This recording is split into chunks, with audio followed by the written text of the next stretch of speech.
Hello students, welcome back to Hindi mirror channel. सभी students का Hindi mirror पर फिर से स्वागत है। अभी जो कंटेंट लेकर आए हैं, हमने बीएससी बीकॉम वैदिक अध्ययन के 75 क्वेश्चंस हम अपलोड कर चुके थे। बाकी 25 क्वेश्चंस रह गए थे। काफ़ी स्टूडेंट्स की क्वेरीज आ रही थी कि मैडम जल्दी से अपलोड करिए तो हमें पता चल जाएगा कि हमारे 100 में से कितने नंबर बन रहे हैं। वैसे तो 75 क्वेश्चन में से भी काफ़ी स्टूडेंट्स को पता चल गया होगा कि उनका यह पेपर क्वालिफाई है या फिर नहीं, क्योंकि ये पेपर सिर्फ क्वालिफाई होता है और इसके नंबर ऐड नहीं होते हैं। सभी स्टूडेंट्स को पता है कि जो को करिकुलर का एग्ज़ाम होता है उसके नंबर ऐड नहीं होते हैं, लेकिन ये क्वालिफाई भी करना ज़रूरी होता है। अगर नोट क्वालिफाई होता है तो अगेन आपको फिर ये फॉर्म फिल करना होता है। अब यहाँ पर बता दें 75 का जो लास्ट क्वेश्चन था आपका, अंतिम पुरुषार्थ कौन सा है, इसमें आंसर आपको बताया गया था मोक्ष है। चलते हैं नेक्स्ट क्वेश्चन की तरफ। शुरुआत करते हैं 76 से। और यहाँ पर जो 100 क्वेश्चन आप तक पहुँच चुके हैं, इनको शेयर कीजिए, लाइक कीजिए, क्योंकि आपका जो हमारा साथ है वह बने रहने वाला है। कब तक? 6 सेम तक। 4 सेम तो आपका चल ही रहा है। बाकी जो 5th सेम में जितनी भी हेल्प हो सकती है, चाहे क्वेश्चन बैंक से संबंधित है कोई भी है, आपकी हिंदी मिरर हमेशा हेल्प करता रहेगा। उसके लाइक और शेयर करते रहिए। और हिंदी मिरर का हिस्सा अभी तक नहीं बने तो एक सब्सक्राइब भी जरूर कर लीजिएगा। पहला इसमें देख लेते हैं, द्वा सुपर्णा सयुजा मंत्र कहाँ प्राप्त होता है? बृहदारण्यकोपनिषद, ऐतरेय उपनिषद, कठोपनिषद, प्रश्नो उपनिषद। तो 76 का आंसर शायद हम बताकर भी गए थे, तो इसका आंसर जाएगा कठोपनिषद। नेक्स्ट क्वेश्चन था 77, अहम ब्रह्मासी किस ब्रह्म समी किस उपनिषद में है?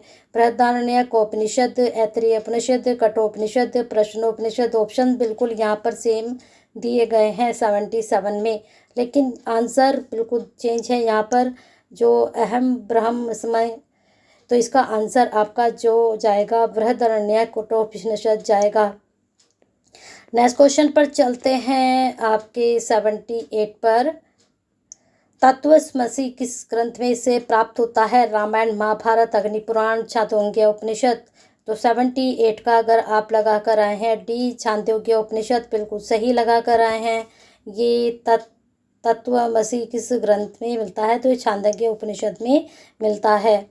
नेक्स्ट क्वेश्चन है 79, ऋग्वेद में अघन्य शब्द किसके लिए प्रयुक्त हुआ है? बहुत अच्छा प्रश्न था और ये रिपीटेड प्रश्न है। गाय, बकरी, हिरण, कुत्ता। तो जो ऋग्वेद में अघन्य शब्द प्रयोग हुआ है वह गाय के लिए हुआ है।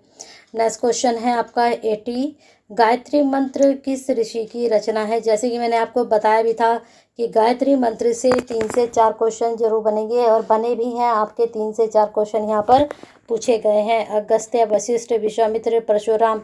तो 80 का आंसर अगर आप लगा कर आए हैं सी, गायत्री मंत्र विश्वामित्र की रचना है। नेक्स्ट क्वेश्चन 81 पर हम चलते हैं। 81 देख लेते हैं। पंच महायज्ञ का वर्णन कहाँ प्राप्त होता है? Where is the descriptions of panch mahayajna? Dharmasutra में, गृहसूत्र में, शूलसूत्र में, श्रोतसूत्र में। तो 81 का आंसर अगर आप लगा कर आए हैं सी, शूलसूत्र, तो बिल्कुल सही लगा कर आए हैं। नेक्स्ट क्वेश्चन है, षोडश संस्कार स्पाउंड कहाँ पाए गए हैं? गीता, रामायण, या फिर गृहसूत्र, या फिर धर्मसूत्र। मैंने कहा था 16 संस्कार के भी क्वेश्चंस आपके 2 से 3 जरूर बनेंगे और ये आपके बने भी हैं। तो देख लीजिए यहाँ पर जो आपका आंसर जाएगा 82 का सी जाएगा, गृहसूत्र में 16 संस्कारों का वर्णन है। Next question 83, according to Yaska there are how many पद? जो यास्क के अनुसार है पद कितने प्रकार के होते हैं? 2, 3, 4, 5। तो यहाँ पर 83 का अगर आपने आंसर लगाया है सी तो बिल्कुल सही लगाया है, यानी कि 4 होते हैं। 84 में क्या पूछा गया है यहाँ पर देख लेते हैं। 84 में पूछा गया ज्योतिष विषय के ग्रंथ के रचयिता का नाम है। तो यहाँ पर बताना है कि name of the author of text related to ज्योतिष। पतंजलि है, पिंगल है, भास्कर है, फिर लगत है। तो 84 में जो वैसे इसमें श्योर नहीं है, क्योंकि इसमें आपका आंसर जो है बी भी जा रहा है, पिंगल और लगत भी इसका आंसर हो सकता है। चलते हैं नेक्स्ट क्वेश्चन की तरफ। आपके 85 में देख लेते हैं क्या पूछा गया है। देयर आर हाउ मैनी, यहाँ पर पूछे गए हैं वर्ड्स इन ईशावास्य उपनिषद, यहाँ पर पूछे गए हैं कि ईशा उपनिषद में कितने मंत्र हैं। 15, 18, 21, 25। 85 में अगर आप लगा कर आए हैं 21 तो बिल्कुल सही लगा कर आए हैं। नेक्स्ट क्वेश्चन देख लेते हैं आपका।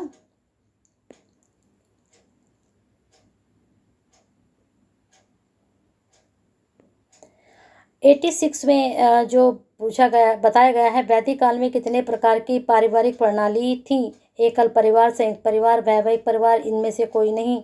तो 86 का अगर आपने आंसर लगाया है वैवाहिक परिवार तो बिल्कुल सही लगाया है। नेक्स्ट क्वेश्चन चलते हैं 87 की तरफ। पूछा गया था यहाँ पर ऋग्वेद के किस मंडल का दूसरा नाम पवमान मंडल है। और जब मैंने तैयारी कराई थी तो मैंने आपको बताया था कि ऋग्वेद के जो 10 मंडल हैं अलग अलग भी पूछा जा सकता है। जो 16 संस्कार हैं उनमें से भी अलग अलग क्वेश्चन आपके बन सकते हैं।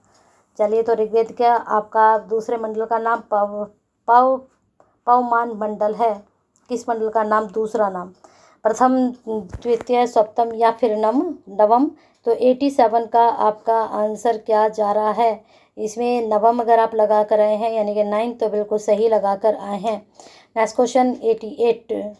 Who is the called the deity of discipline. Varun, Vishnu, Indra या फिर वायु। बताइए यहाँ पर क्या आंसर जाएगा। अनुशासन का देवता किसे कहा जाता है। तो यहाँ पर बताना है who is the called the deity discipline. तो इसमें जो आपका देवता है 88 का अगर आप लगा कर रहे हैं बी, विष्णु को माना गया है। Next question 89। यमयमी संवाद किस ग्रंथ में है। तो इनमें से text Yamayami dialogue is found Gopatha Brahmana, Kathopanishad, Rigveda या फिर सामवेद। तो 89 का आंसर अगर आप सामवेद लगा कर आए हैं तो बिल्कुल सही लगा कर आए हैं। नेक्स्ट क्वेश्चन आपका 90। वैदिक काल में चेनाब नदी किस नाम से जानी जाती थी। परुष्णी, अस्किनी, शतुद्री या फिर बी, तिस्ता। तो 90 का आंसर अगर आपने लगाया है बी, अस्किनी, तो बिल्कुल सही लगा कर आए हैं। Next question 91। Which of the flowing does not come under Shruti lecture. तो यहाँ पर बताना है निम्न में से कौन सा श्रुति साहित्य नहीं है। ब्राह्मण, आरण्यक, वेदांग या फिर उपनिषद। 91 का अगर आंसर लगाया है डी तो बिल्कुल सही है। श्रुति साहित्य ब्राह्मण थे, आरण्यक थे, वेदांग थे, लेकिन उपनिषद नहीं थे। 92 देख लेते हैं यहाँ पर। ब्राह्मण की उत्पत्ति का सिद्धांत ऋग्वेद के किस मंडल में प्राप्त होता है। देखिए, मैंने कहा था कि मंडल से क्वेश्चंस बने हैं काफ़ी क्वेश्चंस। प्रथम, पंचम, सप्तम या फिर 10th किस में से पूछा गया है। तो यहाँ पर 92 का आंसर अगर आप लगा कर आए हैं डी, 10th तो बिल्कुल सही लगा कर आए हैं। नेक्स्ट क्वेश्चन 93 देख लेते हैं। यहाँ पर निम्नलिखित में से कौन सा पुरुषार्थ त्रिवर्ग में सम्मिलित नहीं है। तो देखिए, क्वेश्चन रिपीट हो चुका है। ये 93 का क्वेश्चन रिपीट हो चुका है। पहले किसी और तरीके से पूछा गया, दूसरी तरीके से पूछा गया है। धर्म, अर्थ, मोक्ष, काम। तो यहाँ पर क्या होगा। 93 का आंसर बिल्कुल सही अगर आपने लगाया है 93 का क्या, सी, मोक्ष पहले भी आ चुका है ना। नेक्स्ट क्वेश्चन 94 यहाँ पर देखने हैं। How many types of marriage were prevalent इन वैदिक टाइम्स। 2, 4, 8 या 16। किस तरह के विवाह थे, कितने थे वैदिक काल में, कितने प्रकार के विवाह का प्रचलन था। 2, 4, 4, 8, 16 तो हमने बता ही दिया है आपको। इसका आंसर 94 का कितना था, 4 का। ठीक है। 95। वैदिक देवताओं को कितने श्रेणियों में विभाजित किया गया था। तो 3, 4, 5। तो यहाँ पर कौन सा आंसर अगर आप लगा कर आए हैं 95 का बी तो बिल्कुल सही लगा कर आए हैं। वैदिक देवताओं को 3 श्रेणियों में बांटा गया है। नेक्स्ट क्वेश्चन, मैक्समुलर के अनुसार आर्यों का निवास स्थान क्या था। तो यहाँ पर बताना है according Max Muller what was the original abode of Aryan. तो 96 में अगर आप लगा कर आए हैं डी, मध्य एशिया, तो बिल्कुल सही लगा कर आए हैं। नेक्स्ट क्वेश्चन आपका, who is the god of war in the Rigveda. किसको युद्ध का देवता कहा गया है या किसे युद्ध का देवता कहा जाता है। इंद्र को, सोम को, सूर्य को या फिर रुद्र को। तो हमें तो इसका आंसर वैसे जो मिला है वह इंद्र ही मिला है। बाकी आप बताइए आपके हिसाब से क्या जाना चाहिए। वैसे इंद्र इसका 99% सही आंसर। चलते हैं, भूलोक के देव कौन है। Who is the deity of Bhuloka. Vishnu, Varuna, Marut या फिर अग्नि। 98 में कौन होना चाहिए बताइए आंसर। 98 में विष्णु होंगे। ठीक है, चलते हैं आगे। 2 क्वेश्चन रह गए हैं। फटाफट अब मुझे सब स्टूडेंट्स बता दीजिए कि कितने मार्क्स आपके 100 में से बने हैं। 40 अबाउ बने हैं तो इसका मतलब आपका क्वालिफाई है, अगर नहीं बने हैं तो इसका मतलब आपकी बैक आने वाली है। तो कुछ क्वेश्चंस ऐसे भी होते हैं जिनके ऑप्शन सही नहीं होते हैं, तो वो बोनस के रूप में आपको नंबर मिलते हैं।